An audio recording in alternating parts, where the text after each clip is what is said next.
تاریخ عالم کا وہ واحد ہندو جس کی چتا پر کئی من گھی ڈالا گیا مگر اس کے جسم کو آگ نہ لگی، اس کو قرآن سے کیا تعلق تھا؟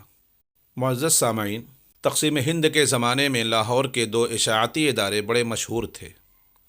پہلا درسی کتب کا کام کرتا تھا، اس کے مالک میسرز عطر چند اینڈ کپور تھے۔ دوسرا ادارہ اگرچہ غیر مسلموں کا تھا لیکن اس کے مالک پنڈت نول کشور قرآن پاک کی طباعت و اشاعت کیا کرتے تھے۔ نول کشور نے احترام قرآن کا جو معیار مقرر کیا تھا وہ کسی اور ادارے کو نصیب نہ ہو سکا۔ نول کشور جی نے پہلے تو پنجاب بھر سے اعلیٰ ساکھ والے حفاظ اکٹھے کیے اور ان کو زیادہ تنخواہوں پر ملازم رکھا۔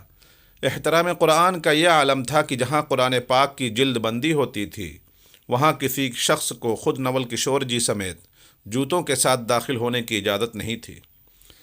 دو ایسے ملازم رکھے گئے تھے جن کا صرف اور صرف ایک ہی کام تھا کہ تمام دن ادارے کے مختلف کمروں کا چکر لگاتے رہتے تھے۔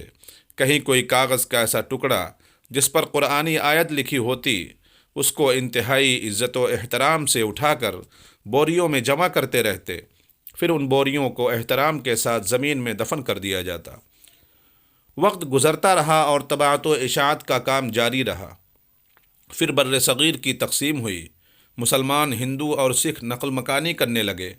نول کشور جی بھی لاہور سے ترک سکونت کر کے نئی دلی انڈیا چلے گئے۔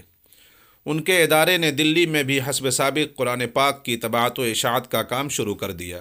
یہاں بھی قرآن پاک کے احترام کا وہی عالم تھا۔ ادارہ ترقی کا سفر طے کرنے لگا اور کامیابی کی بلندی پر پہنچ گیا۔ نول کشور جی بوڑھے ہو گئے اور اب گھر پر آرام کرنے لگے، جبکہ ان کے بچوں نے ادارے کا انتظام سنبھال لیا، اور ادارے کی روایت کے مطابق قرآن حکیم کے ادب و احترام کا سلسلہ اسی طرح قائم رکھا۔ آخرکار نول کشور جی کا وقت آخر آ گیا اور وہ انتقال کر کے خالق حقیقی سے جا ملے۔ ان کی وفات پر ملک کے طول و عرض سے ان کے احباب ان کے یہاں پہنچے۔ ایک بہت بڑی تعداد میں لوگ ان کے کریا کرم میں شریک ہونے کے لیے شمشان گھاٹ پہنچے۔ ان کی آرتی کو چتا پر رکھا گیا۔ چتا پر گھی ڈال کر آگ لگائی جانے لگی تو ایک انتہائی حیرت انگیز واقعہ ہوا۔ نول کشور جی کی چتا آگ نہیں پکڑ رہی تھی۔ چتا پر اور گھی ڈالا گیا، پھر آگ لگانے کی کوشش کی گئی لیکن بسیار کوشش کے باوجود بے سود۔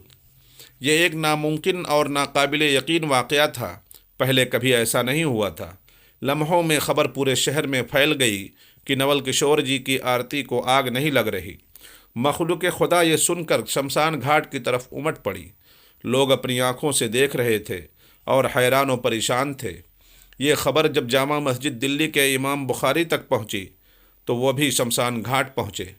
نول کشور جی ان کے بہت قریبی دوست تھے اور وہ ان کے احترام قرآن کی عادت سے اچھی طرح واقف تھے۔ امام صاحب نے پنڈت جی کو مخاطب کرتے ہوئے کہا کہ آپ سب کی چتا جلانے کی کوشش کبھی کامیاب نہیں ہو پائے گی۔